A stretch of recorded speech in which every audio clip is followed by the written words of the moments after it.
My name is Ruth Ann, and I'm a volunteer here at the American Revolution Museum at Yorktown in the farm site. And I am joined today by Miss Tampson and Miss Zoe, who will hopefully help me to tell you about colonial toys.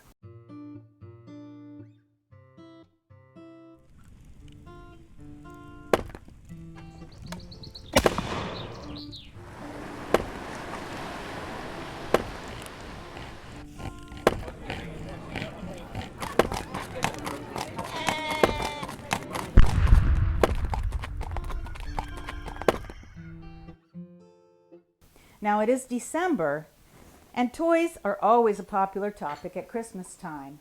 But in fact, colonial families did not celebrate Christmas like we do today, and toys were not a part of the Christmas celebrations.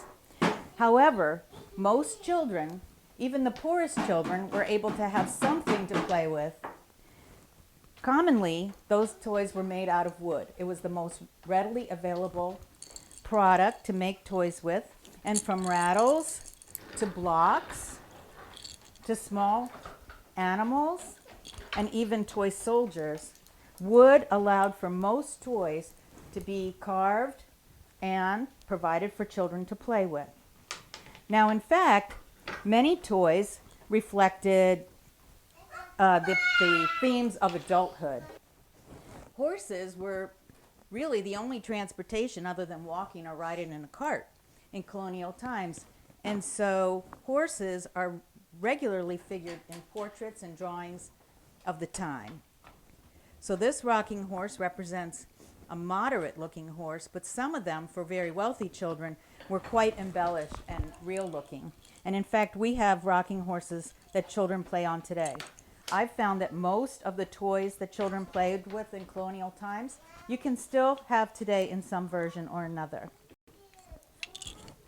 Because there was a war beginning and the military was part of children's daily lives, we began to see toys like toy soldiers and drums and other things that reminded children of what was going on in adult lives. Really, children's lives were not all that focused upon, and so their play was reflected in adult lives. The tea set that the girls are playing with is something you still commonly see today. But in fact, the tea set is most likely from a storekeeper's sample, where someone would come into the store and see a sample and order it from overseas, from Europe or France or England, or perhaps even India.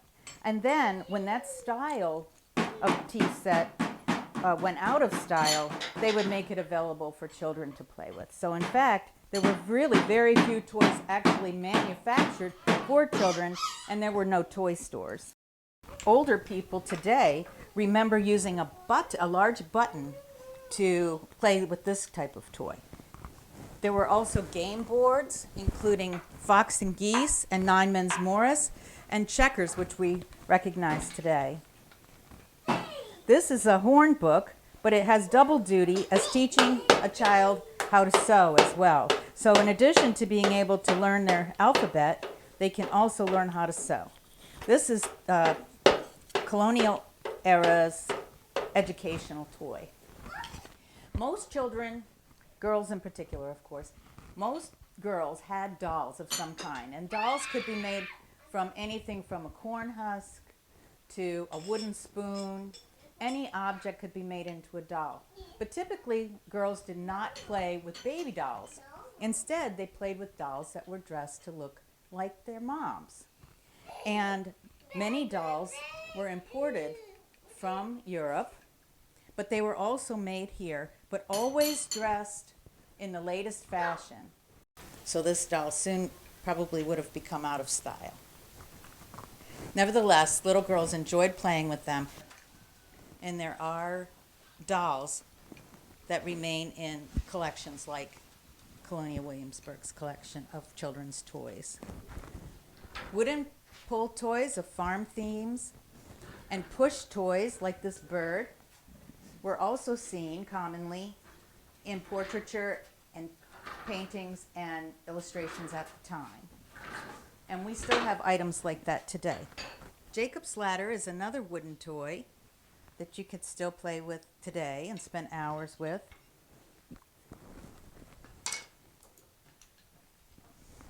And the Bilbo catcher is something that children could spend hours trying to master, and so could adults, really, if they were so inclined.